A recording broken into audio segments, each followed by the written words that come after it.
The storm that slashed across the docks of Greyhaven that night was not the only thing howling at fate. Inside the rotting hull of the trawler Mercy's dream widower, Noah Calder, once a decorated firefighter, now a haunted shell of a man who had lost his wife and unborn daughter to a blaze he could not extinguish, was counting the last $6 he possessed when a frantic knock, 3 sharp raps like drumbeats of destiny, sent salt-crusted tremors through the warped planks. Opening the door, he found not the harbor master come to repossess his boat, but a barefoot girl of perhaps 9, hair plastered to a skull by rain the color of liquid mercury, eyes the impossible violet of twilight before a killing frost, and in her small fist a silver locket that sparked with the same eerie phosphorescence he had seen the night his world burned. And before he could speak, she whispered, "He told me you'd hide me until the sun comes back." And because the wind sounded too much like the screams he still heard in nightmares, Noah wrapped her in his only blanket and lied to the 2 silhouettes in the black sedan idling on the pier, telling them he had seen no child, unaware that the taller man wore the uniform of port security, but moved with the predator glide of the assassin who 5 years earlier had slit the throat of billionaire philanthropist Harrison Bellamy in what the press called a robbery gone wrong, and that the girl, whose real name was Lyra Bellamy, sole heiress to the Bellamy shipping empire, had that very evening watched the same man garrote her nanny and stuff a USB drive containing encrypted ledgers that could topple governments and cartels alike into the dead woman's mouth before stuffing both into a suitcase destined for the incinerator.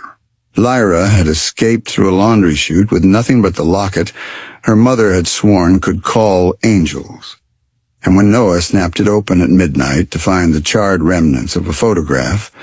his own wife Sarah smiling beside a younger Harrison Bellamy at a charity gala, his knees buckled because the timestamp on the photo was exactly 9 months before the night Sarah had come home trembling, claiming she'd rescued a baby girl from a burning yacht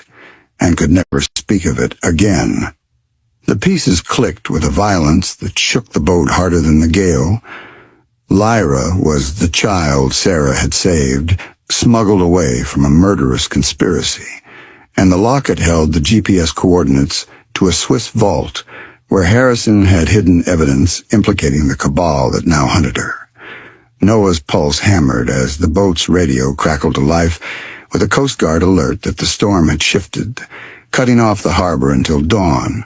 trapping them inside a ring of killers who knew Lyra had the locket and would burn every hull to find it. At 2:13 a.m. the power died, plunging the cabin into darkness, thick as velvet soaked in tar, and through the porthole Noah saw orange tongues licking along the dock. Someone had ignited a trail of kerosene leading straight to the Mercy's dream. He hoisted Lyra into a life ring, whispering that angels sometimes wear firefighter turnout gear, and plunged into the black water as the boat exploded behind them. The blast throwing them against a concrete piling where a rusted maintenance ladder led into the underbelly of Greyhaven's forgotten Prohibition-era tunnels. For 3 hours they crawled through rat-infested corridors while above them, the assassins, now revealed to include the police commissioner and the harbor master, coordinated a grid search. And it was in a chamber lined with mossy barrels that Lyra, feverish and shaking, pressed the locket into Noah's palm and said, "When the sun comes, give this to my mother," and fainted. Her skin cold as the river, and Noah, believing she was dying, kissed her forehead and felt the locket grow hot. Its seam split open to reveal not only the USB drive, but a second compartment holding a single micro SD card labeled in Sarah's handwriting, "For our daughter. Activate only if angels fail." Noah's tears splattered onto the card as he realized Sarah had known Lyra might return one day, had prepared a dead man failsafe. The card contained a video of Harrison Bellamy confessing that the cabal had murdered dozens to control global shipping lanes, and that Noah's own fire crew had been collateral damage in a test run for torching an entire port. Grief detonated into white-hot purpose, and Noah, cradling the unconscious girl, vowed to finish what Sarah and Harrison had started. At 4:44 a.m., guided by the phosphorescent glow of the locket that now pulsed like a heartbeat, they emerged into the sub-basement of Greyhaven's Maritime Museum, where a dusty exhibit displayed the original 1910 radio set from the RMS Olympic, and Noah, remembering Sarah's hobby of Morse code, tapped out a distress call on the antique key that was picked up by an insomniac ham operator in Iceland who recognized the Bellamy SOS cipher and forwarded the coordinates to Interpol. Dawn bled rose and gold across the harbor just as the assassins burst into the museum, but the doors exploded inward, not with gunfire, but with a synchronized raid by Interpol's Special Operations Unit, led by Agent Mara Delacroix,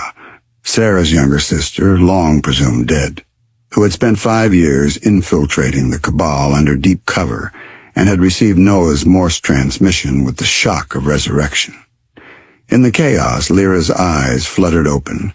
meeting Noah's with a recognition that transcended blood, and she whispered, "Daddy," for the first time, the word rippling through the room like a shockwave that dropped every weapon. The commissioner lunged for Lyra, but Noah stepped between them, arms spread like the night he had tried to save Sarah. Only this time the flames were justice, and as the cuffs snapped shut, the assassins realized the locket had been broadcasting their conversations to a live global feed since the moment Awa opened it.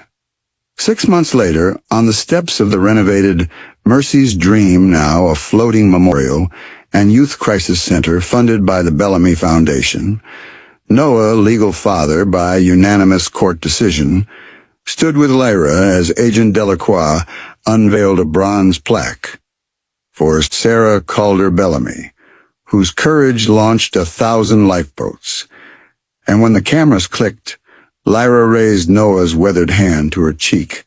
and told the world that miracles don't always arrive with wings. Sometimes they wear borrowed blankets and smell of salt and smoke. And as the sun set crimson across the harbor, the locket, now sealed in a glass case, pulsed once more, casting a violet beam onto the water, where a new constellation seemed to form. A firefighter carrying a child toward a horizon ablaze with redemption. And if you listen closely on stormy nights, sailors swear they can still hear Sarah's voice on the wind, urging every lost soul to keep knocking, because behind one more door might wait the single night that changes every dawn forever. So smash that subscribe button, light the bell, and join the fleet of witnesses, because this channel brings the miracles the world tries to burn.